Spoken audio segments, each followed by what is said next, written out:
The wind bit deep that morning, clawing through the cracks of the old courthouse barn where they'd set up the makeshift auction block. It rattled the pine boards and carried the dry taste of ash and snow. Naomi Yazzie stood on the wooden platform with her shawl clutched tight around her shoulders, but nothing could stop the shaking. Not from the cold, not from the fear.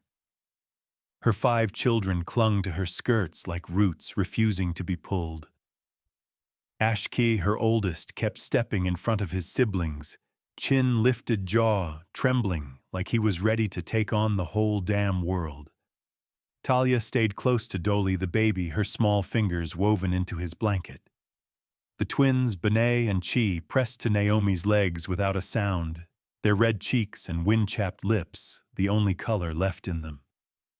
"We go together," Naomi said softly, staring down at the ground, not at the men gathered before her. "Or we don't go at all." Louder, widow, came the sneer from Deputy Tom Keems, his breath steaming in the air like smoke off dung. "Some of these folks in the back might not have heard your pretty little speech." Naomi's voice cracked as she raised it. "We go together, or we don't go at all." That earned a dry laugh from Keems, who turned back to the crowd of ranchers, traders, and land grabbers. "Well, now that's mighty brave. Mighty foolish, too. We're here to settle Yazzie's debt, not run a nursery." He banged his riding crop against the podium like it was a gavel. "The bank's taken the livestock and the land. What's left is the woman and 5 mouths to feed." Someone in the crowd, a gray-bearded man in a buffalo coat, spit on the floor.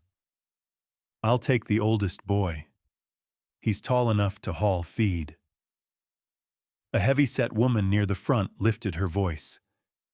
"That girl can scrub for the boarding house. I got sheets need bleached, and wood floors need polishing." Naomi's heart turned to stone. She pulled her children tighter. "No. Please. You said we wouldn't be separated." "No one promised anything," Keems snapped. "You're debt, and debt gets divided." Ashkey stepped forward, fists balled. "Don't touch them," he said. "You're not taking us." Laughter, bitter, ugly. Naomi grabbed his shoulders and drew him back. "Ashkey, don't. Just stay with me. Stay right here." Keems raised the whip and smacked it against the post. "Let's move it along. Who wants the woman? She's a good cook, they say. Strong hands, quiet enough? I'll take her."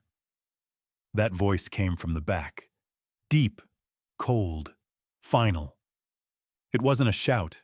It wasn't loud, but it silenced the room like thunder. The doors groaned open behind the crowd. Wind blew in snow and smoke, extinguishing the lanterns by the door.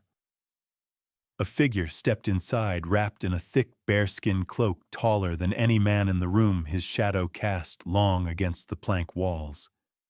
Naomi's breath caught. Ashkey grabbed her hand. The whole platform went still. The man walked down the center aisle like the world owed him space. His boots echoed against the floor. No one moved. No one spoke. The air thickened with something colder than winter. He stopped at the foot of the platform. Didn't look at Keems. Didn't look at the crowd. He looked straight at Naomi. "I'll take her," he said, and his voice was like stone dragged over stone. "And every one of her children." Keems stepped back. Now see here, Red Horse, this is illegal." Luther Red Horse reached into his coat and tossed a heavy leather pouch onto the table. It hit with a thud and the sound of metal against wood. Keems opened it. Gold nuggets. Rough, real, and more than enough. 400, Red Horse said. Plus another 100. For the insult. A murmur rolled through the room. Keems swallowed. "She's a widow. 5 mouths. That's no cabin up there. It's did I ask for your opinion?" Red Horse's eyes were pale blue and quiet, dangerous. No one answered. He turned back to Naomi. For a moment there was something behind his stare. Not kindness. not exactly. But recognition, understanding. "Pack your things," he said. "You're coming with me?" A voice from the crowd rose up. "You can't just take her." Red Horse turned. His gaze swept the room. The blacksmith who wanted Ashkia lowered his eyes. The boarding house mistress looked away. "I didn't buy her," Red Horse said. "I paid the debt, and I didn't come for a servant." He let the silence stretch. "I'll take her," he said again. "And every one of her children. They stay together. Anyone tries to come up that mountain to take one of them, they'll answer to me." He held out a hand. Large, scarred, steady. Naomi didn't move at first. The platform beneath her felt like it was spinning. Then she saw Dolly shiver. She saw Ashki's lips tremble. She saw Talia trying not to cry. She took Luther Red Horse's hand. The wind howled outside as they walked from the auction house. Naomi didn't look back. Behind her, Keems muttered, "Fools taken on a curse. That woman's nothing but weight." Red Horse heard it. He didn't turn, but his jaw tightened. As they climbed into the iron-rigged wagon, Naomi's thoughts tangled like thread in a storm. She was still in shock, still numb. But she knew this: she had chosen the unknown over the certain horror of losing her children. She looked sideways at the man beside her as the mules strained forward into the blizzard. He said nothing. His eyes were on the snow, on the road that curved toward the high red cliffs of Black Mesa. "I don't even know your name," she whispered. He didn't look at her. "I'm Naomi," she added. Still nothing. Only after the wind picked up and the sky turned to white did he finally answer, voice low and worn. "Luther Red Horse." Naomi pulled her shawl tighter and looked down at Dolly sleeping in her lap. The other children huddled in the back beneath fur blankets Red Horse had thrown in without a word. The road climbed higher. The trees thinned. The trail narrowed. She didn't know if she'd been rescued or traded one danger for another, but she knew this much: they were together. And for now, that had to be enough. The wagon groaned as it climbed higher into the white hush of the mountain. Snow swirled like smoke around the wheels, biting at the mule's flanks, and the wooden spokes each turned slower than the last. Naomi pulled Dolly tighter against her chest, shifting the boy's blanket up over his ears as he slept unaware of the world beyond her arms. The wind cut through the seams of her coat like knives, but she kept her face forward, eyes flicking between the trail and the man seated beside her. Luther Red Horse hadn't spoken since they'd left Bitter Wash. Not once. He gripped the reins with hands like carved stone knuckles, split and scarred. His breath came slow and measured, fogging in the air and disappearing just as quickly. His wide shoulders were wrapped in a thick fur that still smelled faintly of pine and iron. The mules obeyed him like they knew his silence better than they knew their own hooves. Naomi felt the weight of the moment pressing into her bones. Behind them in the bed of the wagon, Ashki lay huddled with the others beneath the buffalo robes. Talia peeked out now and then, her small face pale with cold and questions. Benet and Chi curled into one another like matching stones, their movements barely stirring the hides. The only sound was the wind, the crunch of snow, and the low creak of the wheels pushing against the earth. "I didn't come to save you," Luther said finally, his voice flat as flint. "I came because I don't tolerate men who tear families apart." Naomi blinked, startled by the sudden sound. She looked sideways at him, trying to read what lay behind that voice. "You didn't have to take us," she said after a moment. "No," he replied. "I didn't." She waited, hoping there'd be more, but that was all he gave. The trail grew steeper. Rocks jutted through the snow, slick and dangerous. Naomi braced her boots against the wagon's footrest as they pitched forward slightly. The mules snorted breath-steaming muscles working hard. Each step they took felt like a small victory against the slope. Naomi squinted ahead. The trees were thinning. The pines that had loomed tall now stood in scattered clusters, their arms bare and rattling. The world was narrowing into stone and sky. How much farther, she asked.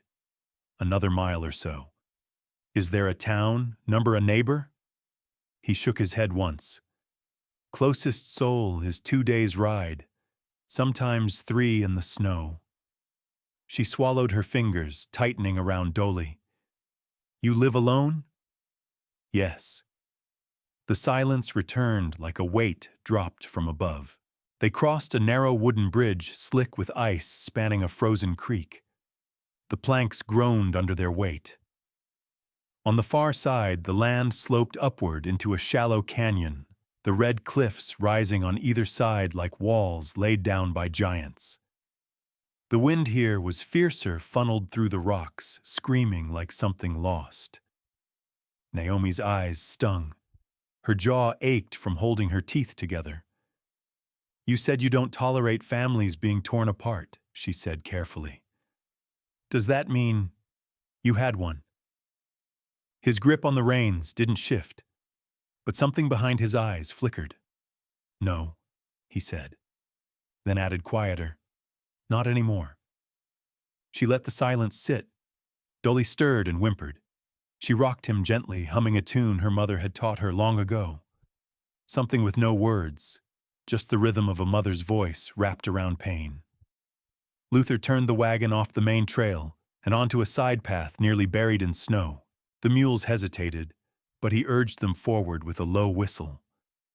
The wheels crunched over roots and packed drifts, jostling the wagon hard enough that Naomi had to press her hand against the wooden seat to steady herself.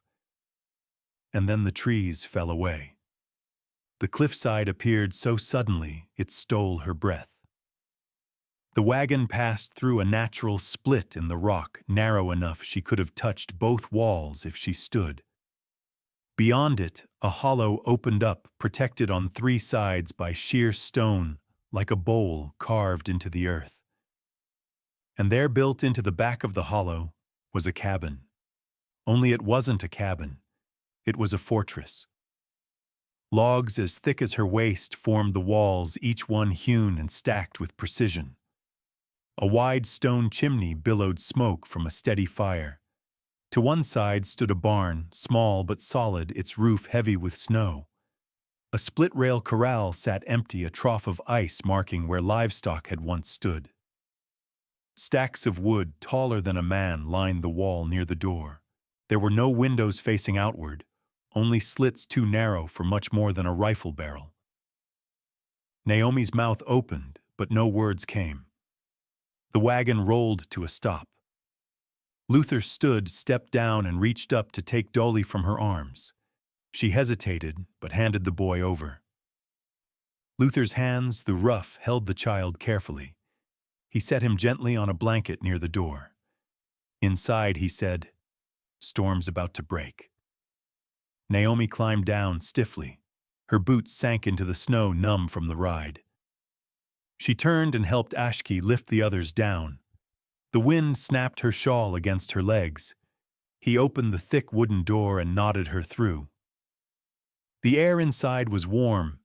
It smelled of cedar smoke and sage. A fire roared in a hearth, big enough to cook a deer whole. The walls were lined with shelves carved from logs, stacked with dried food tools and bundles of herbs. The furniture was handmade, sturdy, clean, and plain. A ladder led up to a loft hung with thick furs. Pallets and blankets were neatly arranged, waiting. The children hovered near the center of the room, wide-eyed. Luther removed his coat and hung it on a peg near the door. Beneath it, he wore a buckskin shirt and a revolver in a holster slung low on his hip. He walked to the cupboard, pulled out flour-cured bacon and a jar of molasses, and set them on the table. "I hunt," he said. "I chop wood. I keep the perimeter." He looked at Naomi. "You cook. You keep the house. You keep the young ones from wandering off cliffs or drawing cougars to the door. Then he turned to Ashki. You. What's your name, Ashki? The boy said, standing tall. You ever handle mules? No, sir. You'll learn tomorrow. Don't let them kick you. They aim for the head. He walked toward the door again. Where will we sleep? Naomi called after him. He pointed to the loft. Up there. Warmest spot in the house. And you? He paused with his hand on the latch. Down here. By the door. Why by the door? He turned, and the firelight caught the long scar running from his cheekbone into his beard. Because up here, he said softly, the things that come for you don't knock. Then he stepped out into the wind. Naomi stood in the center of the room, her children pressed against her sides. The warmth of the fire touched her skin, but it did not reach her heart. She had chosen the mountain over the courtroom, and now she had to learn what price came with that choice. Naomi woke to the sound of wind scraping across the eaves like claws on bone. The loft above Luther Redhorse's cabin was warm, surprisingly warm, but the sound reminded her where they were. The fire downstairs still glowed a dull orange pulse that lit the thick furs covering the children. Talia was curled around Dolly, his breath soft against her collarbone. Benet and Chi had buried themselves so deep in the blankets, only tufts of hair showed. Ashki was awake already, eyes open, watching the shadows flicker across the log walls. Naomi shifted quietly, careful not to disturb the others, and climbed down the ladder. Her bare feet met the floor with a muted creak. She reached for her shawl and moved toward the hearth, rubbing her arms against the chill that still clung to the lower room. Luther wasn't there. The heavy fur he'd worn the day before was missing from its peg, and his boots were gone.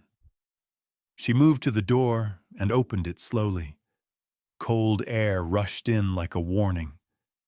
The sun had just started to crest the ridge, its light painting the red stone cliffs a soft gold. Tracks led away from the cabin, heavy, deliberate, disappearing into the tree line near the barn. Naomi exhaled and turned back inside. The fire needed stoking. She laid fresh wood on the coals, coaxing the flames until the warmth returned, then took to preparing what little she knew to cook from the supplies he'd left out the day before. She mixed flour with water and salt-carved slices of bacon with the steady hands her father once praised when she'd mended her brother's torn moccasin. The iron skillet on the hearth sizzled, and the scent began to stir life upstairs. Ashki came down first, buttoning his shirt, alert but quiet. "Where is he?" he asked, glancing at the door. "Hunting, maybe," Naomi answered, checking the mules. Ashki nodded, though the tension in his shoulders didn't ease. "Help me with the plates," she said gently. The others woke, slowly drawn to the smell of food, to warmth and movement. Chi rubbed his eyes and leaned into her side without speaking. Talia sat by the fire, legs crossed, stroking Dolly's hair as the toddler gnawed half asleep on a bit of flatbread. When the door finally opened, the temperature dropped by instinct. Luther stepped in, covered in snow, one hand holding a brace of rabbits, the other dragging a tree limb over his shoulder, like it weighed nothing. He didn't speak. He closed the door, stamped his boots, and leaned the limb near the fireplace. "Storm came early," he said, setting the rabbits on the table. He looked at Naomi. "You cook, I can," she answered, her voice calm. "Good. Skin these. Fire will burn hard today. Need wood to last." He turned toward the back wall, opened a trap door that Naomi hadn't noticed the night before, and descended into what looked like a small root cellar. Ashki watched him disappear. "He lives like a soldier," Ashki said under his breath. Naomi set to skinning the rabbits, the knife movements automatic. She remembered her father teaching her during lean winters, saying, "A quiet hand is a sharp one." She worked with care, laying the meat aside and rinsing it in melted snow. Luther reappeared with his arms full jerky smoked meat, 2 mason jars of corn, and a jug sealed with wax. He said nothing as he stocked the shelves by the hearth, then paused to glance at Naomi's work. "You've done this before." "I was raised on less," she said. Luther sat on the bench across from her. His eyes moved from one child to the next, measuring them, but not unkindly. The firelight made his face harsher, the scar more jagged, but Naomi saw the restraint behind his silence. "What happened to your livestock?" she asked. "Had to eat the last mule 2 winters ago," he replied. "Coyotes got the goats. Mountain lion took a calf." He stood again. "I'll need to set traps today. If you want meat next week." Ashkey stood too. "I can help. You can split wood," Luther said. "Start there." The boy didn't flinch. "Yes, sir." Luther opened the door, gestured to the axe lodged in the stump, and Ashkey stepped outside. Naomi followed to fetch more water from the barrel, watching as Luther handed the axe over, showed the boy the angle, the grip, the swing. "You cut with your legs, not your arms," he said. "Let the weight do the work." Ashkey's first swing was off. The blade bit shallow. He grunted and tried again. Inside, the others ate the warmth spreading back into the bones of the room.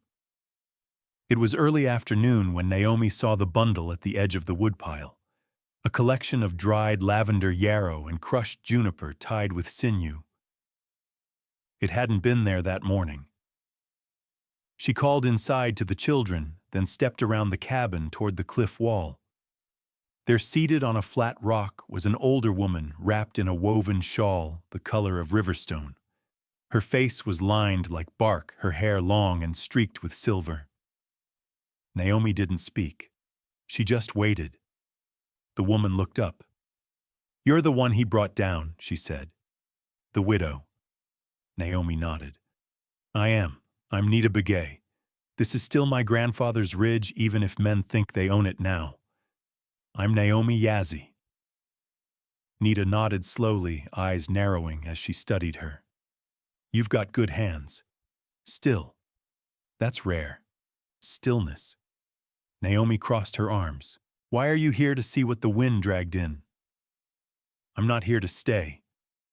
Nita gave a dry laugh. "That's what he said when he first came.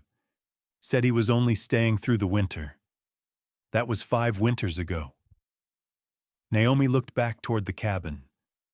"Why did he help us?" "Because there's a scar behind his ribs that never closed." Nita's tone softened. "But don't mistake protection for peace. He's got a war inside him still." Naomi bent down, picked up the herb bundle. "Take it," Nita said. "For fever or for courage. Depends how you boil it." Naomi turned to go. Nita's voice followed her. "A man like that doesn't rescue a family without a reason. Mountains don't give without taking." Naomi didn't answer. Inside the cabin, Luther sat sharpening his knife. The children were asleep in a heap on the floor, limbs tangled, bellies full. Ashkey sat beside the hearth, staring into the flames, red blisters forming on his palms. Naomi walked past them all and laid the herbs beside her bedroll. The mountain had given them a roof, but now she had to decide what it would take in return. The storm blew itself out overnight, leaving behind a brittle silence and a sky as pale as bone. Naomi stepped out into the clearing with a pail in each hand, boots crunching through the fresh snow that coated the world like a warning. The sky held that glassy blue only seen after hard weather, and the cliffs above the cabin glowed faintly in the morning light. It was quiet, too quiet. Even the birds hadn't returned. She moved to the barrel beside the cabin and cracked the ice on top with the back of the dipper. The cold shot up her arms, sharp and unforgiving. Her fingers ached, but she worked quickly, pouring what little water hadn't frozen solid into the pail. Every task out here took twice the effort: chop, melt, boil, carry. Nothing wasted, nothing easy. Inside, the fire popped and hissed. Talia was braiding Chi's hair, while Benet and Dolly stacked kindling into crooked towers and knocked them down again. Ashki sat near the hearth, rubbing balm over the blisters on his palms, his eyes glassy with the sharp throb of pride and pain. Naomi had wrapped his hands herself the night before and said nothing, but he saw the way Luther had nodded at him when the last log split clean. Now Naomi set the water near the fire to warm and took to grinding maize into flour for lunch. Her back to the door, she didn't hear it open, only felt the change in the room when Luther stepped inside. "Snow's packed deep in the East Pass," he said without greeting. "3 more feet, and we'll be walled in." She turned to look at him. His beard was laced with frost, his shoulders white from the walk to the ridge and back. He looked at the pail of water, then at her hands. "You learn fast. Hard to be soft when the land is this hard," Naomi answered. He moved past her and set a small wrapped bundle on the table. When she opened it, she found strips of dried rabbit, 2 pine cones thick with seeds, and a clutch of mushrooms. "We'll need to ration soon," he said. Naomi didn't answer. The weight in her chest hadn't lifted since her talk with Nida the day before. She'd barely slept, her mind rolling the woman's words around like river stones in a current. "What did she mean?" Naomi asked now, her voice low. "Nita. She said the mountain doesn't give without taking." Luther's head turned slowly. "You saw her? She left herbs by the door. She's not wrong." Naomi walked to the table and began dividing the food without looking at him. "You didn't answer the question." Luther pulled off his coat, letting it fall against the peg with a heavy thump. "She buried her brother up here. 3 winters ago. He took sick. She couldn't get him down in time." "I'm sorry," Naomi said. He shrugged. "Wasn't your fault, but yours." Luther's jaw tightened, but he didn't snap. He walked to the hearth and stirred the fire with a long iron rod. "She's right about the mountain," he said after a long silence. "It doesn't let you stay without a toll. Some lose cattle, some lose fingers, others lose more." Naomi folded her arms. "So what did you lose?" He didn't answer. The door opened again, this time slowly, as if touched by something softer than wind. Naomi turned in surprise, expecting one of the children, but it was Nita herself stepping through the threshold, like she belonged there. She carried a woven pouch and a bundle of fresh pine needles. Her long gray braid looped once around her neck. Luther said nothing as she entered, only nodded. "Came to bring more medicine," she said. Storm left the fever trails wide open. Naomi moved to take the bundle, but Nita waved her off. "I'll brew it. You got children to feed." She made herself at home, hanging the pine bundle over the hearth and pulling a clay pot from the shelf, as if she'd always known where it was. The cabin didn't feel like it belonged to Luther anymore. Not entirely. The tea she brewed smelled sharp juniper nettle and something Naomi didn't recognize. Luther stood near the window, slit eyes narrowed toward the distant ridgeline. "You're expecting someone," Nita said, not bothering to make it a question. "Tracks this morning," he muttered. "Only one man comes this far up, wearing iron shoes." Nita frowned. "Keem's number bigger." Naomi stirred the pot on the fire, the scent thickening around them. "You never said why you helped us," she said, looking at Luther. "You don't strike me as the charitable type." "I'm not." "So why?" He looked at her then. Really looked. Not like a man seeing a stranger in his house, but like one seeing a truth he'd been trying not to name. "Because it should have been me," he said quietly. Naomi's brow furrowed. "What my brother and I, we were raised near Canyon de Chelly. He was older, kinder. When the ranchers came for our land, he stood in the door. I ran. He tapped the handle of the knife strapped to his thigh. They didn't stop to talk. Naomi's breath caught. He died. Luther nodded once. And I didn't. That's what I carry. Nita stirred her tea and poured a cup, steam curling like spirit smoke. She handed it to Naomi. You need to know something, the old woman said, voice steady. A man like that doesn't rescue a family without a reason.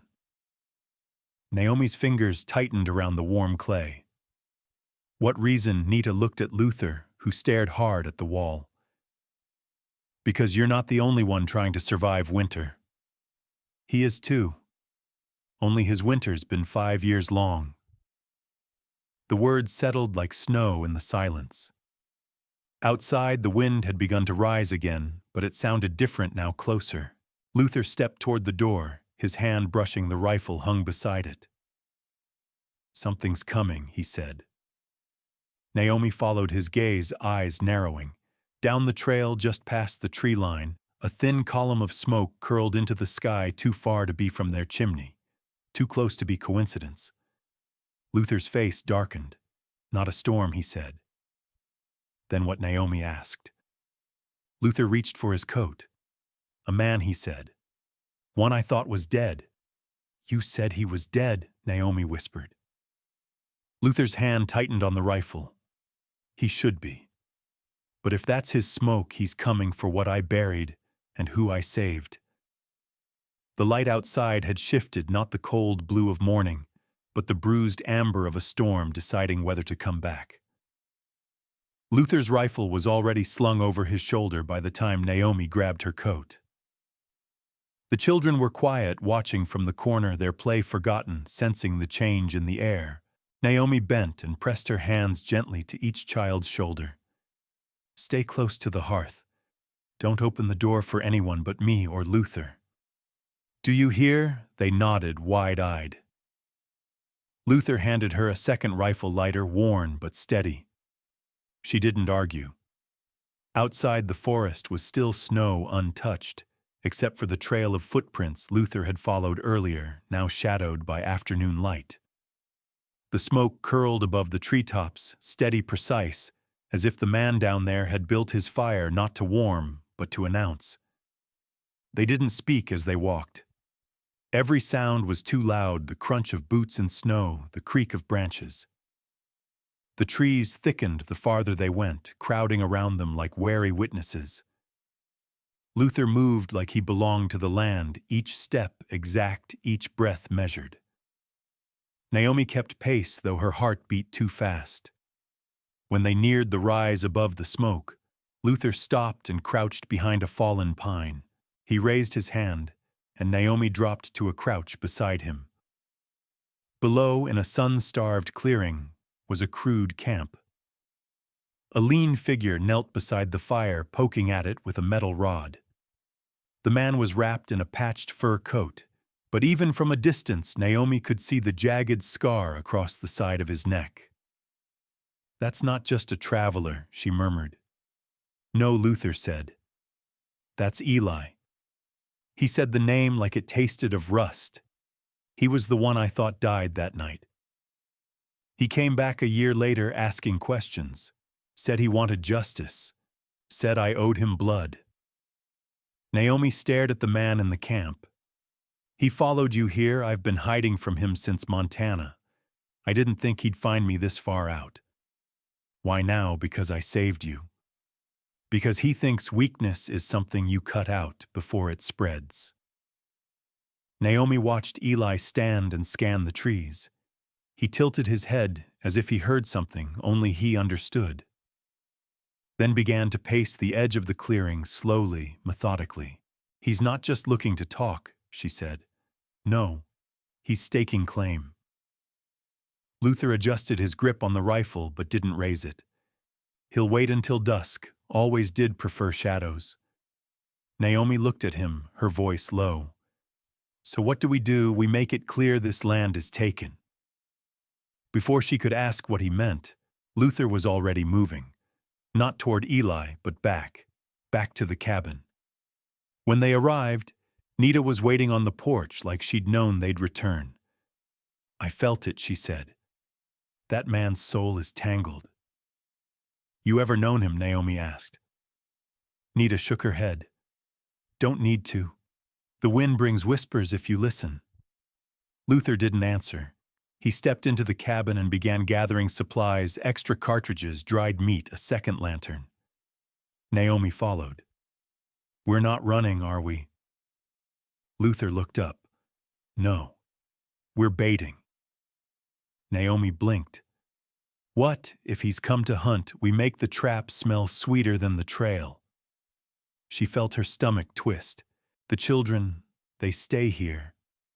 With Nita. You and I walk down the ridge at sunset like we're making a run for town. He'll follow. She stared at him, and then Luther strapped a hatchet to his belt and met her eyes.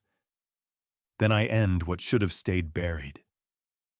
Before she could respond, a sound shattered the stillness, a single shot, distant but sharp, not aimed at them. A warning. Naomi stepped to the window. Smoke still rose from the trees, but now another column joined it, thinner, darker. He's setting fires, she whispered. Luther was already moving. At dusk they walked. Naomi's heart pounded so hard she could feel it in her fingertips. Luther walked beside her, his rifle down, but his eyes sharp, every movement measured. They reached the narrow ravine below the ridgeline, a place Luther said was perfect for drawing him in steep sides, limited sight lines, enough snow to muffle steps, but not enough to trap. They waited behind a crooked boulder dusted in lichen and frost. Naomi's breath came in slow clouds. Then they heard it, the soft crush of snow behind them. Luther's eyes met hers. She nodded once. They moved as one, slipping behind the rock and circling wide. Eli stepped into the clearing, slow and sure. He was taller than Naomi expected, thin but dangerous, his eyes pale and too calm. He held no gun, only a curved blade that gleamed like winter glass. You brought company, Luther, he said, his voice like gravel soaked in whiskey. Thought you always preferred to suffer alone. You followed me across 4 states, Luther said, stepping into the open. That's obsession, not justice. Eli smiled. You stole my future when you walked away from the fight. You left me to rot. You chose that path. I didn't. I chose loyalty. You chose shame. Naomi stepped out, rifle raised. He chose life, and he's not alone anymore. Eli's smile widened, but it never reached his eyes. And who are you? His conscience, I'm the reason he's got something worth defending again. Eli's blade lifted slightly. Then you'll both die with purpose. He lunged, but Luther was faster. The rifle cracked once the shot ringing out across the valley. Eli stumbled, blade falling, clutching his shoulder. But he didn't drop. He rushed forward, fury wild in his eyes. Naomi fired second. Her shot caught him low, sending him to his knees. Luther closed the space and knocked the blade aside with the butt of the rifle.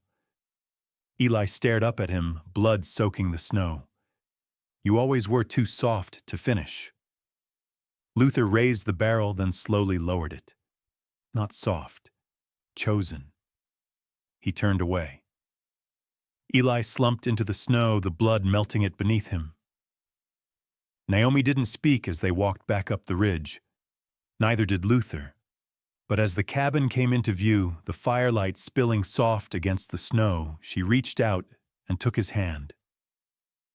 He let her, and when they stepped inside, the children ran to her, wrapping their arms around her legs, the scent of pine and ash still in their hair. She looked up at Luther. It's over. He shook his head. It's just beginning. I didn't just come here to escape. Naomi said, her fingers curled around a steaming tin cup.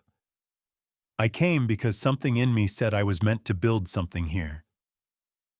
And I think you were too. The cabin was silent except for the soft crackle of logs shifting in the fireplace. Outside, the snow had settled into a fragile hush, no longer falling, only resting like lace over the roof and trees. The storm had passed, but its presence lingered in the way the wind breathed against the eaves and in the tracks leading away from the ravine, now slowly filling in, as if nature wanted to forget what had happened. Inside, Naomi sat at the kitchen table with the children huddled nearby. Ruth, the older girl, leaned against her side, her eyes half closed with exhaustion. Caleb, his cheeks still smudged with soot, sat on the floor beside Nita, holding a carved wooden horse she'd given him earlier. Luther stood by the window, arms crossed, eyes scanning the tree line like Eli might rise from the snow. His jaw hadn't unclenched since they returned. Not even when Nita handed him a cup of tea and told him firmly to rest. Naomi waited. She knew better than to press too soon. Men like Luther didn't just speak after a battle, they had to remember how to breathe. She traced a thumb over Ruth's knuckles, steady, slow. "They're safe," she said softly. "That should matter more than the ghosts." Luther turned slightly, the firelight cutting a sharp line across his face. "The ghosts don't die easy. They're not supposed to. But they don't get to rule us either." Nita rose from the floor, her knees cracking, and started toward the hearth. "The land knows how to bury things deep, Luther. But it don't forget. That doesn't mean you live in the grave with what's gone." He didn't answer. Naomi rose gently, setting Ruth against a pillow. She crossed the room, stopped in front of him. "I didn't come out here because I was weak," she said. "And you didn't pull me from that barn because you were soft." He looked at her then. Really looked. And whatever had been braced inside him, anger, grief, guilt, wavered. "I keep thinking maybe I shouldn't have stepped in," he muttered. "You'd be safer with someone else. That's not your choice. I'm not a lamb wandering into a wolf's den, Luther. I came here because something called me. I stayed because something grew." His brow furrowed. "What grew? Hope," she said. "A strange, stubborn kind." She took his cup, set it on the table. "And now that Eli's gone, maybe we can stop reacting and start choosing." The next morning brought sun for the first time in days, weak but warm enough to melt the icicles on the roof. Luther left at dawn to bury Eli proper. Naomi didn't ask to come. When he returned, his coat was spattered with dirt, his shoulders heavier. He didn't speak, but he set the rifle on the wall instead of beside his bed, and she took that as something close to peace. By mid-afternoon, Naomi was outside chopping kindling near the shed when she heard hooves. She froze. A rider. Not fast, not aggressive, just steady. A buckskin horse thin from travel. The man atop it was older, wrapped in a long duster. He wore no badge, but the way he sat said he used to. Luther met him halfway down the path, gun on his hip, but not drawn. Naomi wiped her hands and approached her pulse, steady but wary. The man nodded at her. "You Naomi?" She blinked. "Yes." "Name's Harlan. I knew your husband." Her throat tightened. "That name's not one I carry anymore." He nodded again as if that made sense. "Still figured you'd want to know. He passed last winter. Fever." Naomi didn't feel grief, just a strange stillness. "Why come tell me now, because of this," he said, and pulled a folded paper from his saddlebag. He left a letter. Said if I ever crossed Montana, I was to find a woman with eyes like burned honey and hands that stitched better than they struck.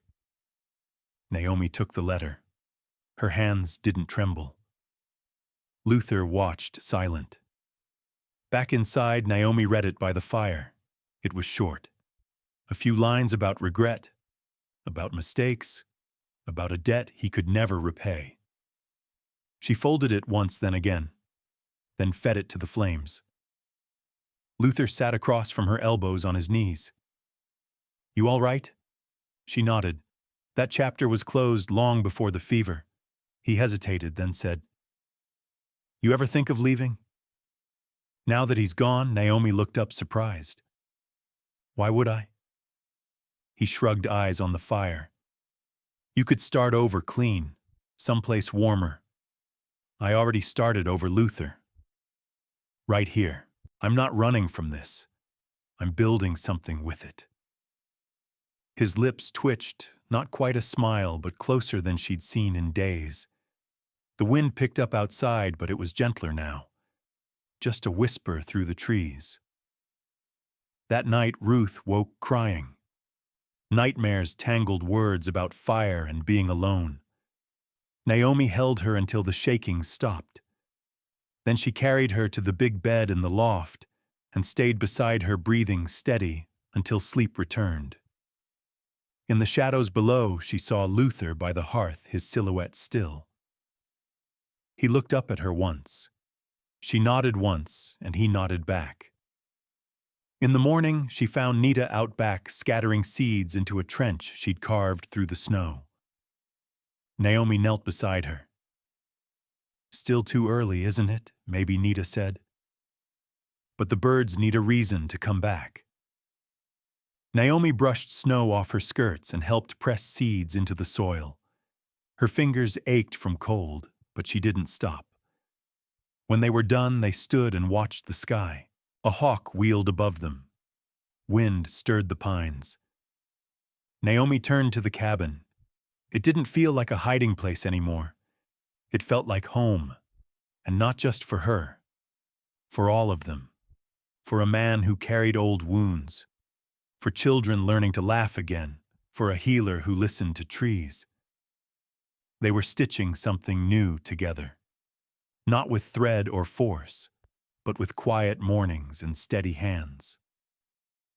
And as the sun rose higher, melting the last of the ice from the porch rail, Naomi whispered to no one in particular, "This land saw what we were. Now it's time to show it what we can be." "You could have told me sooner," Naomi whispered, her voice raw, "that this land was never just yours, that you'd carved your silence to protect someone else's shame." The thaw came not with grandeur, but with subtle betrayal.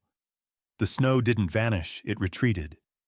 Melted into the cracks of earth and the edges of fence posts, turned the hard-packed trail into a stubborn mire.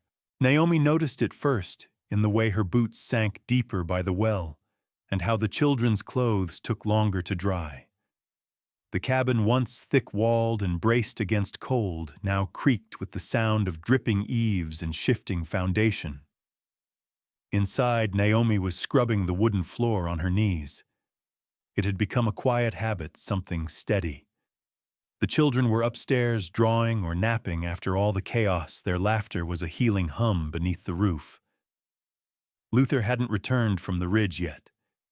He said he was checking the waterline, but she knew he was pacing more than fixing. She'd found the deed the night before. It had slipped from behind a false panel beneath the cupboard while she was storing a sack of flour. A yellowed paper sealed in wax. Not his name on it, his mother's. Josephine Calder. She'd stared at the name for a long time, something curdling in her gut. When Luther returned near dusk, she didn't meet him at the door. She waited.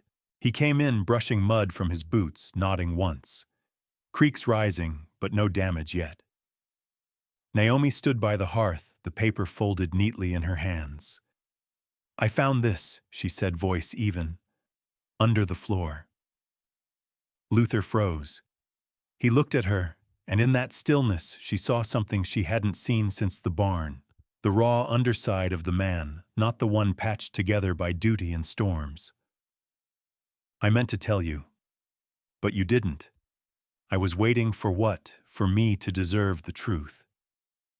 He took a step forward. "It wasn't about you."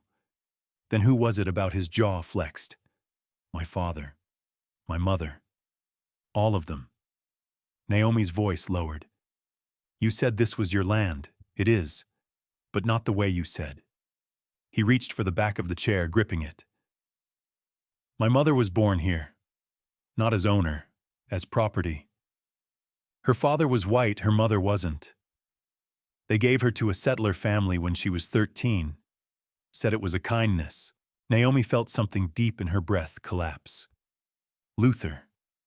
She married a man who didn't own the land but fought for it like he did.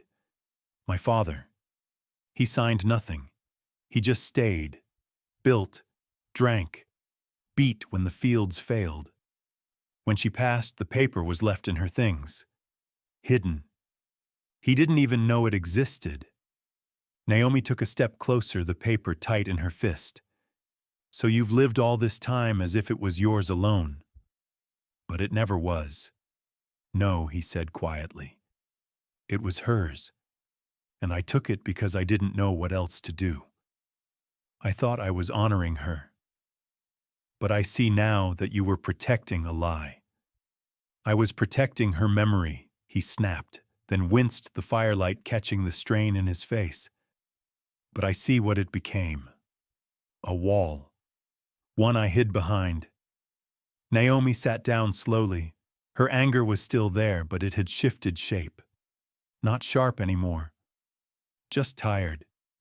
You could have told me sooner, she whispered, that this land was never just yours, that you'd carved your silence to protect someone else's shame. He sat too heavily. I didn't want you to see me the way I see myself.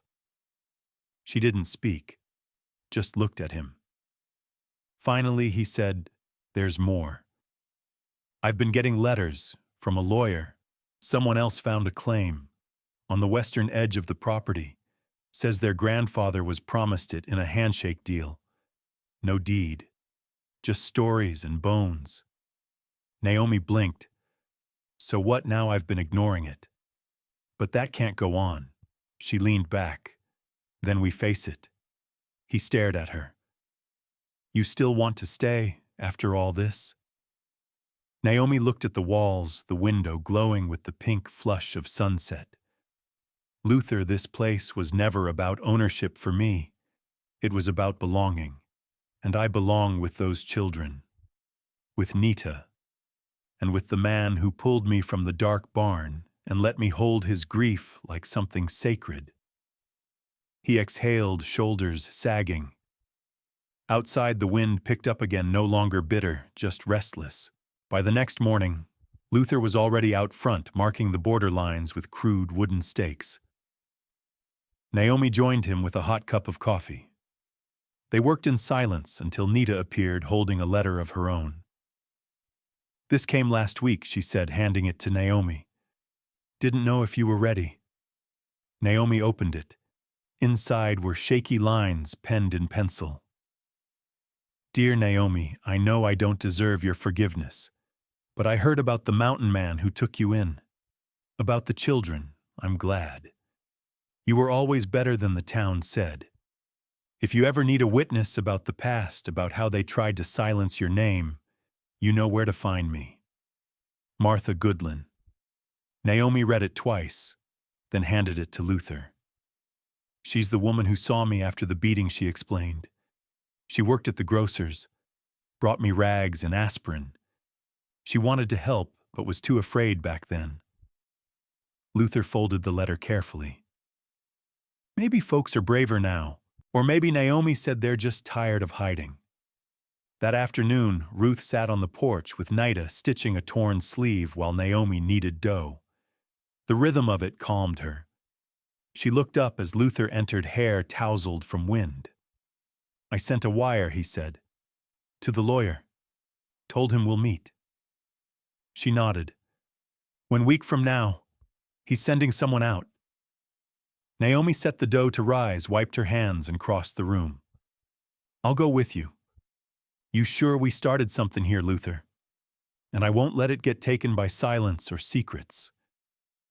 If this land was built by sacrifice, then the truth deserves to live on it.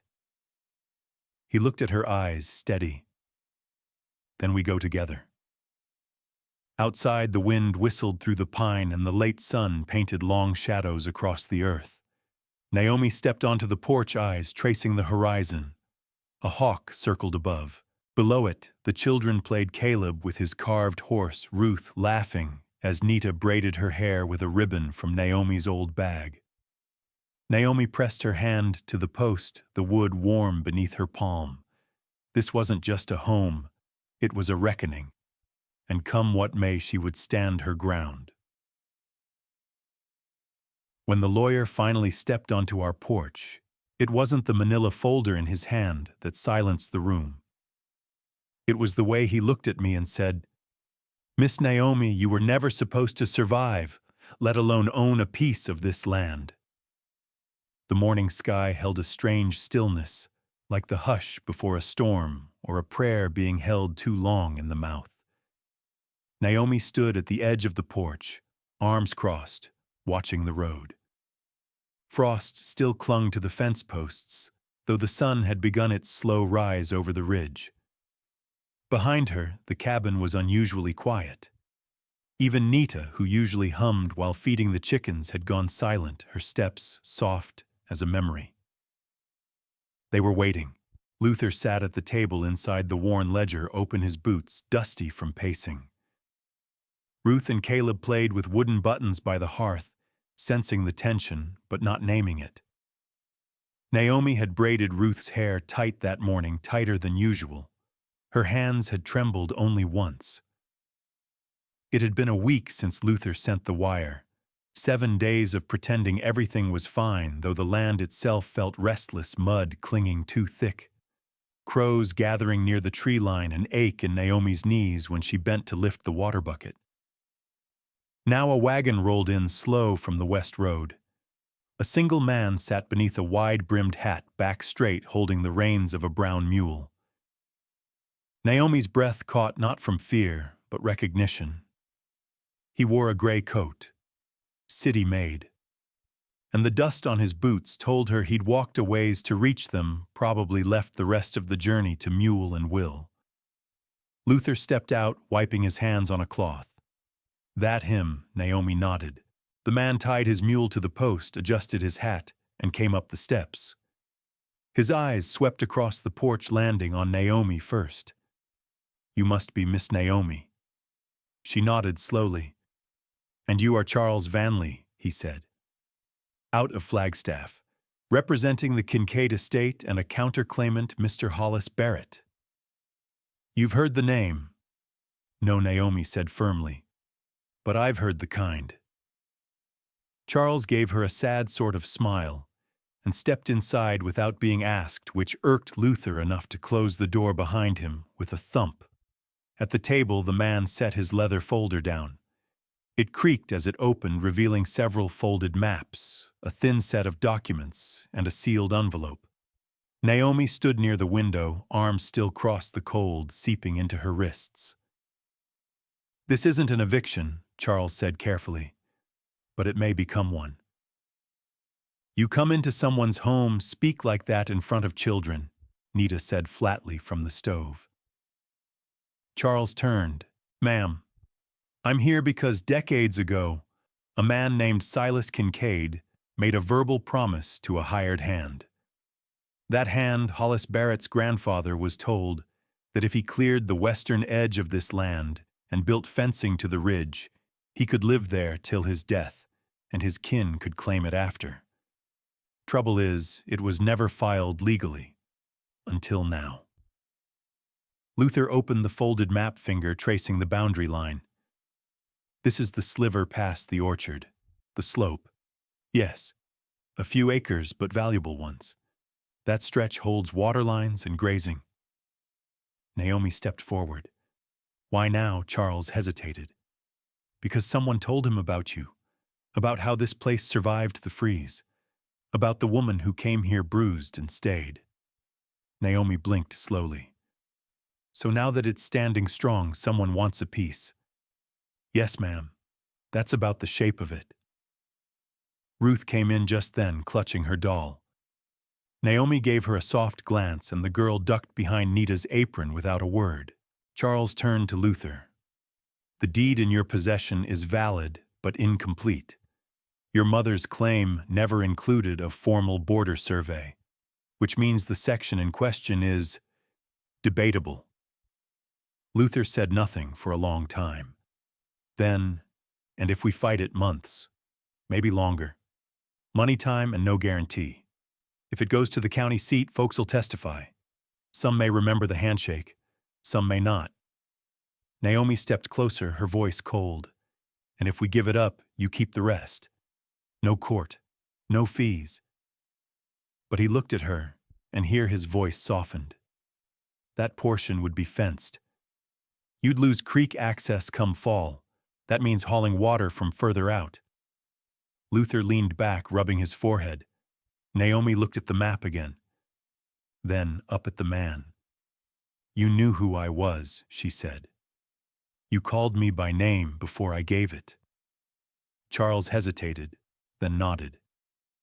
You were spoken of. The town saw your face when you were brought in. There are whispers. Some thought you'd left the state. Some thought you were dead. Then word came you were up here, settled in, with children, and a man like him. His eyes flicked to Luther. It stirred the pot. Naomi's throat tightened. And this Hollis Barrett. He just happened to hear the stir. He's your brother-in-law's cousin. Naomi didn't move, just stared. Charles continued carefully. There are folks who'd rather see you run off again. You being here, it complicates their version of the past. Naomi reached out and folded the map shut. Let them be complicated. Luther stood. We'll fight it. Charles nodded, not surprised. Then I'll begin proceedings. I'll need a copy of the deed. And Naomi, Miss Naomi, your name will be listed. They'll come asking questions. Naomi's voice was iron. Then I'll answer them. Charles looked at her one last time, then tipped his hat and stepped off the porch. I'll return in 2 weeks. They watched him leave. Dust rose behind the mule's hooves. Nita exhaled slowly. Well, that's that. Naomi didn't speak. She walked to the edge of the porch and looked at the stretch of land toward the west, the slope that had once been just dirt and dry grass. She remembered hiding there the first time she tried to run. She felt Luther's presence beside her, not touching her, just standing firm. I won't let them take it, he said. Naomi nodded. They already took enough. Now we draw lines they can't erase. He turned to her. Are you ready for the noise that'll come? I was born into noise. I learned to survive in it. But now she met his eyes. I get to speak in it. Behind them, Ruth giggled unaware. Caleb was drawing in the dirt, a crooked house with tall trees. Nita stirred the pot on the stove. The land might be split. The past might rise like a flood. But Naomi had found something they couldn't seize. Voice. And she intended to use it. I didn't cry when the lawyer handed me the summons. My hands were too busy folding up the apron I'd worn while shelling beans for supper. The wind had turned brittle that afternoon, the kind that tugged at the clothesline and snapped the sheets sideways like angry wings. Naomi stood on the porch with a basket of dried beans and a threadbare apron tied around her waist, her fingers moving slow but steady. The sound of the shells cracking beneath her thumb was almost soothing, a rhythm that made the world feel manageable, controlled. Inside the cabin, Nita kneaded dough for the evening bread, while Ruth and Caleb built a corral for their stick horse out of firewood kindling. Naomi looked up when the same gray-coated lawyer rode in again, Charles Vanley, sitting too straight on the mule, as if he carried more than just paper this time. She didn't move to greet him. Let the man come to her. Let him step through the truth of this land on his own 2 feet. He tipped his hat again, but with less ceremony. There was weariness around his mouth now, as if the simple act of coming back here had drawn lines under his eyes. He stepped up, pulled a sealed envelope from his coat, and held it out. She took it. Her fingers didn't tremble. Inside, the county seal burned red against a pale blue paper. A formal summons drafted and stamped. Naomi read it once, then folded it with care. The last snap of the fold rang louder than the sound of shells hitting the basket. Luther stepped outside with grease on his hands, having just finished mending the hinge on the tool shed. His eyes flicked to Naomi's face, and then to the envelope in her hand. "It's official," she said. "They're calling us to testify." Charles cleared his throat. "The hearing's in 15 days. You'll be expected to appear, both of you." Barrett's lawyers pushing for a full claim. They want not just the western slope, but the right to survey the adjoining acres, meaning they want to redraw the lines, Luther said. Charles nodded. "If they convince the court your deed's boundary was vague enough, they'll argue for intent. That Barrett's family worked more than what was promised and earned more than what's listed." Naomi sat back on the porch rail, letting the cold wood press into her spine. "They're going to drag everything out. They'll try." "What do they want from me exactly?" she asked. "They'll want to know how you came to be here. Whether you had permission to live on the land. Whether there's cause to believe it was gifted to you in some informal way." Naomi laughed once without humor. "They're hoping I'll say I was a charity case, that Luther took me in out of guilt or pity. They're hoping," Charles replied, "you'll contradict the strength of your place here." She looked up sharply, catching the deliberate phrasing. "My place is not on trial," she said flatly. "No, ma'am, but your voice is." She nodded once, then handed the summons to Luther and untied her apron. She folded it slowly with purpose, creasing it as she might a prayer. "I'll come," she said. Charles gave a small nod. "You should also know, someone's been asking around town, not just about the land, about you, about your past." "I figured," she said. "Folks always love to find bruises and call it storytelling. It's worse than gossip. I'd be prepared for them to bring up your husband." Luther stiffened beside her. Naomi's eyes hardened, but her jaw stayed still. Let them. Inside, Nita had stopped kneading. Her hands rested in the dough like stones at the bottom of a stream. That night, they gathered around the table with a meal that tasted of quiet. Even the children seemed to understand the weight in the air. Naomi sat beside Nita and passed the cornbread without speaking. The warmth of the cabin was deep and golden, but it did not thaw the tightness across Naomi's shoulders. Later, when the children were asleep, she stepped outside with Nita. The stars overhead looked like silver nails hammered into a black sky. "I'm not afraid of them taking the land," Naomi said quietly. "I'm afraid of how they'll twist things. Make me sound like a shadow again. Like someone who barely counts." "You're more than they can reckon," Nita said. "They just haven't been made to hear it yet." Naomi watched the frost glisten along the fence post. "If they ask about Micah, I'll tell them the truth. That I ran, that I crawled here, that I bled on this ground. But I stood up. Then tell them." Naomi turned eyes searching Nita's. "You really think they'll listen?" "They may not. But someone else might be in that courtroom, someone quiet, someone like you used to be. And she'll hear." Naomi's throat tightened, not from fear, but from understanding. In the days that followed, Naomi prepared. She wore her best coat to the mercantile head high despite the stares. She returned every glance with the calm gaze of a woman who had once been invisible and would not be again. They spent evenings around the table going over deed language land surveys and the memories of Luther's mother's stories about the western slope, about fencing days, about where the mules drank and where the creek cut through. Ruth asked why Mama was reading so much, and Naomi said, "Because the truth sometimes needs our help to be heard." Luther took her hand that night and whispered, "You don't have to do this alone." "I know," she whispered back, "but I do have to do it."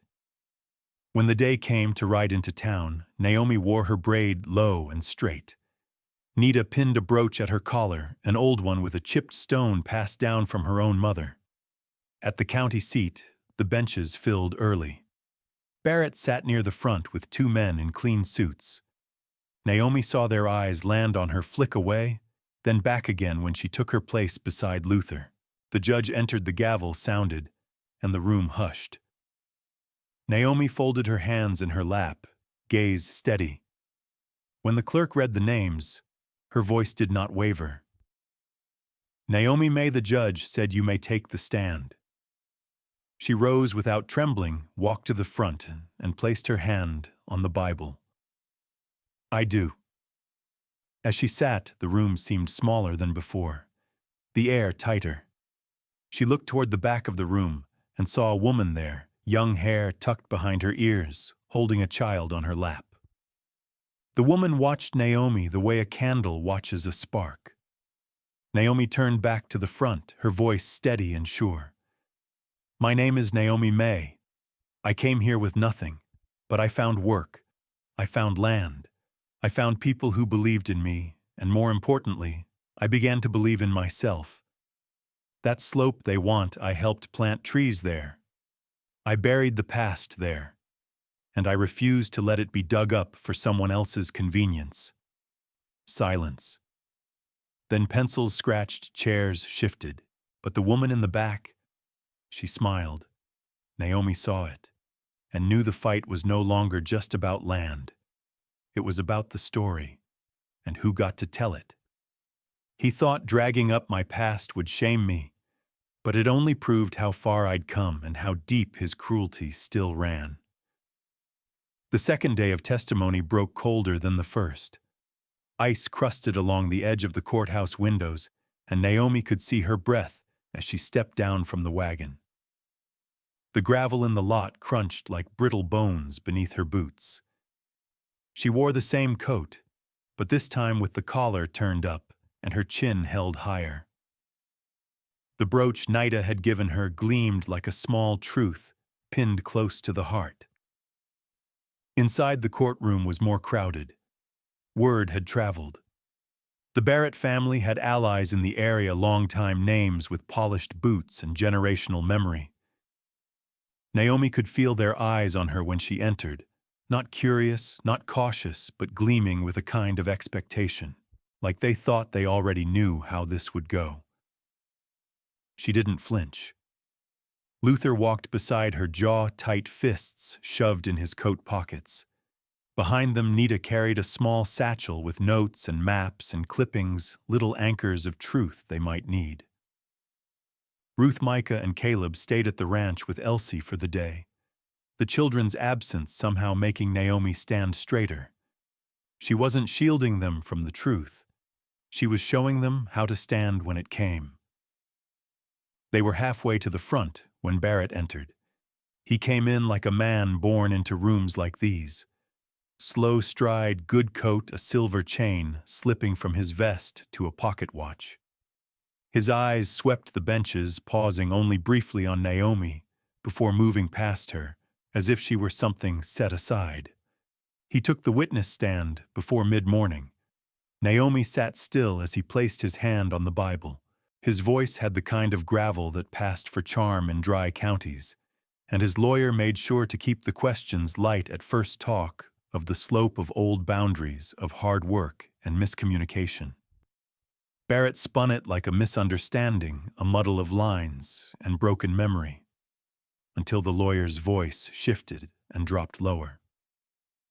"Mr. Barrett," he asked, "were you aware that Miss Naomi May had a previous criminal record before moving to this land?"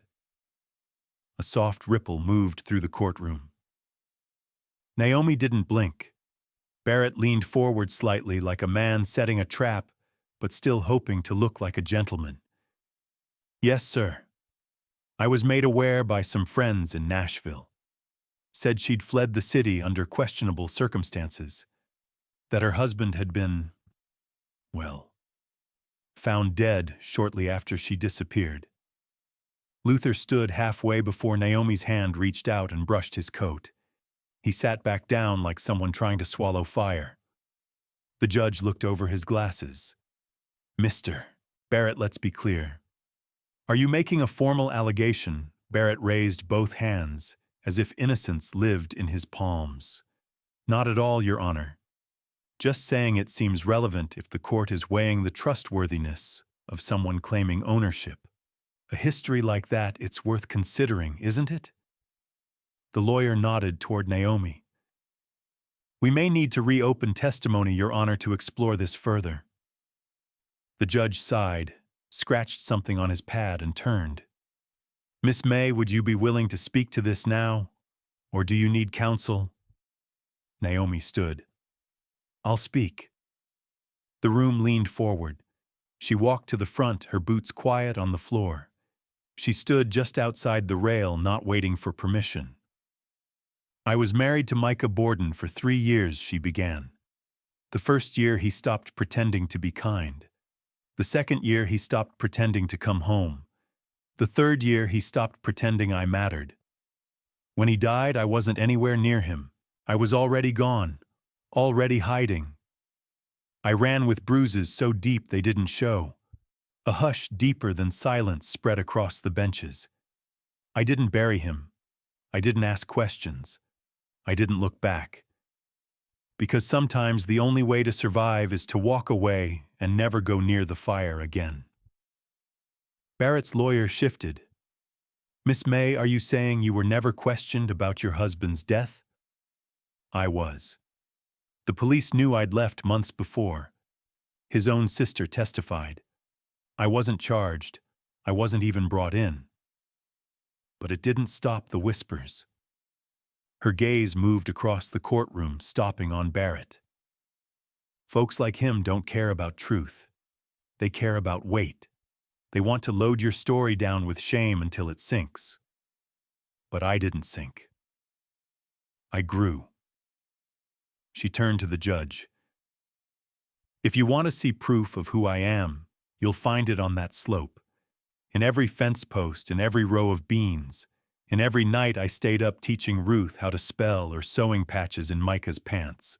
In the way Luther didn't rescue me, he made room for me. And I showed up every single day. Barrett's lawyer tried to rise again. Objection irrelevant, sustained, the judge said, though his voice was soft. He looked at Naomi a long moment. Miss May, you may step back. She nodded once and returned to her seat. Luther reached for her hand and squeezed it. Nita's eyes shimmered, but she didn't let them fall. Naomi sat back and folded her hands over her lap. She'd felt no fear when she spoke, no tremble in her chest, just clarity. Like the frost had finally broken and the ground underneath was warm enough to plant something lasting. Barrett didn't speak again that day. His coat didn't look as crisp by the time the judge adjourned, and the woman with the baby in the back row had returned holding the child against her shoulder, her gaze never straying from Naomi. Outside, the wind was sharp but clean. They stood together in the lot, the family tight in a circle as breath rose like smoke around them. They'll try something else, Luther said. I know, Naomi replied. You okay? She looked out toward the slope that stretched behind the courthouse, the pines distant but steady, dusted with early ice. I am. I'm not who I used to be. They can bring up all they want, but I'm not afraid of my own story anymore. Nita came up beside her. You rewrote it the moment you stood up. That's what they don't understand. Naomi gave a slow nod. They'll understand, she said. Soon. When someone tries to destroy you, they expect ashes, but I came back with blueprints. The wind turned sharp as they climbed back toward the ridge. It had been 4 days since Naomi stood in court and cracked Barrett's illusion with her bare voice. 4 days of silence from his side, no more subpoenas or tricks, only tight-lipped men slipping in and out of town with weathered folders and hollow smiles. But Naomi knew better than to take silence for surrender. Men like Barrett didn't back off. They regrouped. So did she. The sun climbed slow behind them as Luther lifted the latch to the barn. Ruth and Caleb were stacking feed sacks while Micah sorted nails by size with his tongue sticking slightly out in concentration. Naomi knelt beside the old oilcloth satchel Nita had brought home last week and opened it on the floorboards. Inside were plats, land survey maps, letters with yellowed edges, all of them pieces of a story the town had forgotten or chosen to ignore. Nita came in brushing hay from her coat and set a folded newspaper on the stool. "Look here," she said, tapping the headline. "New well site announced 2 ridges over. Guess who owns the rights?" Naomi didn't look. "Barrett. Company's out of Houston, but his fingerprints are all over it." Luther crossed his arms. "He's not just after land, he's after leverage. And if he can't beat us in court," Nita added, "he'll bury us in debt isolation or bad water. Maybe all 3. Naomi smoothed out the survey map. Her finger followed a thin pencil line that marked where the original creek had forked nearly 50 years back, before someone likely a Barrett redirected it subtly enough that most folks stopped remembering it had been different. "We can prove he tampered with the water flow," she said. "And with this map, the original homestead claim, and Nita's deed copy from the archive, we don't just have defense, we have counterattack." Luther knelt beside her. "That's war." Naomi looked up at him, her eyes steady. "Then we fight like people who plan to win." They spent the afternoon layering evidence survey lines marked in red affidavits folded into envelopes, copies of weather patterns that supported creek bed migration. Ruth brought over tea without being asked. Micah curled up on the hay bales with a notebook and started drawing pictures of houses he wanted to build if we get to stay. No one corrected him. That, if belonged to the past, now. Naomi was already shaping a future. Later that night, she stood alone in the cold, behind the barn, looking at the sky. The stars blinked slow, not in a hurry, not in fear. Just burning on. She held the blueprints Nita had drawn up, a new irrigation plan for the slope, a root cellar design, even a future bunkhouse if they ever hired help. Naomi held them like scripture, because when someone tried to destroy you, they expected you to either run or disappear. Not to turn around with a plan in your hand and hope in your gut. By the next morning, Naomi stood before the land board clerk in town. She wore her good coat. The brooch again. A leather folder clutched to her side. "Miss May," the clerk said, glancing up from his ledger. "Didn't expect to see you again so soon. Didn't expect to be back either," she replied. "But I've got something worth submitting." He held out a hand. She gave him the folder. As he opened it, his eyes moved from map to signature to certificate. Slowly, his posture shifted. "This is comprehensive," he said. "It's the original path of the creek, a statement from a hydrologist and a petition for legal reclamation under the 1883 Slope Usage Clause. I'm not just defending our land anymore. I'm reclaiming every inch he misused." He gave a low whistle. "You're not playing small. I'm not playing." She turned and left before he could say more. Back at the ranch, Luther was at the fence line with Caleb showing him how to tie corner braces. Ruth ran to Naomi breathless. "Mama, that letter came. The one from the state assessor." Naomi took the envelope, tore the edge, and scanned the paper. She let out a slow breath. "It's dated. It's valid. And it confirms the disputed acre was never included in Barrett's grandfather's original plat." Nita raised an eyebrow.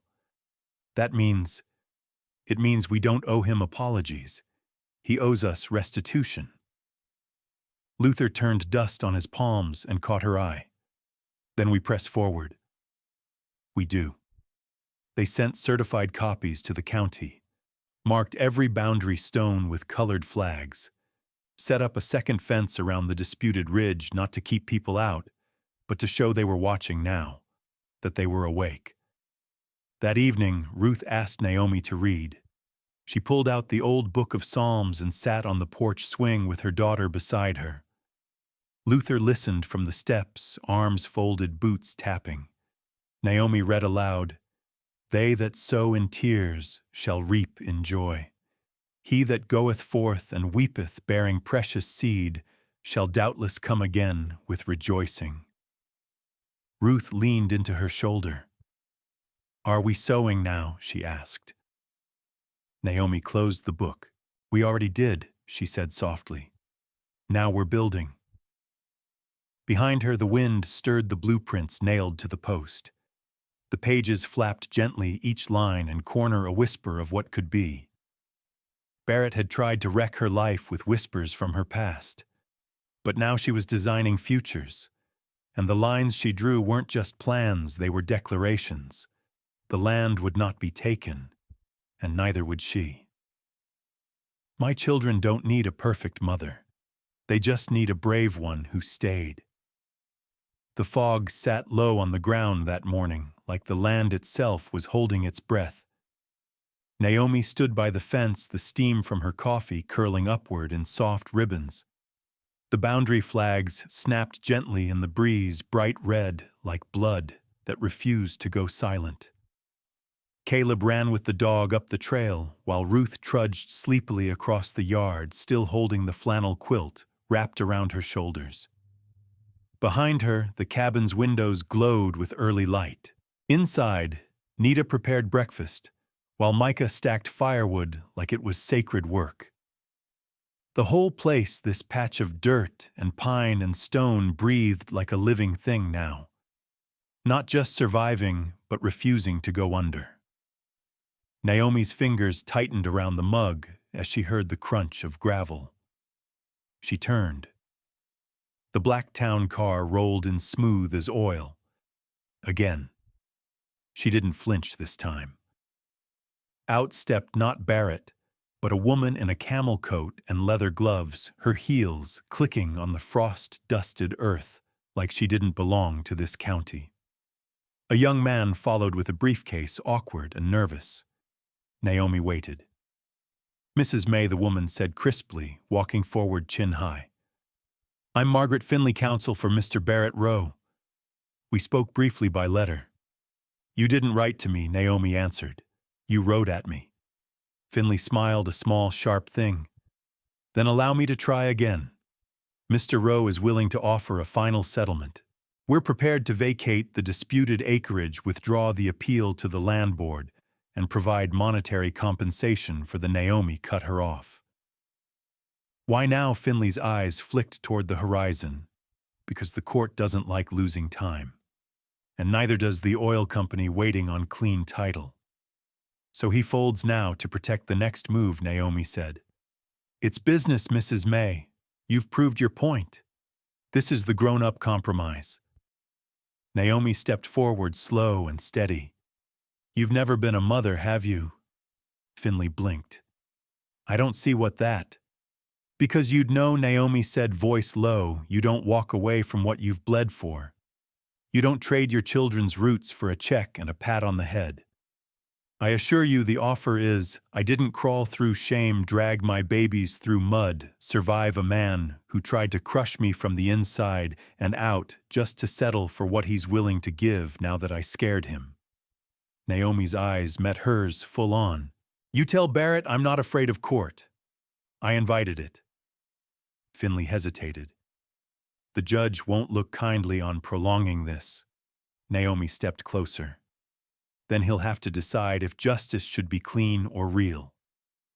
For a long moment only the wind moved. Then Finley nodded to her assistant, turned and got back in the car.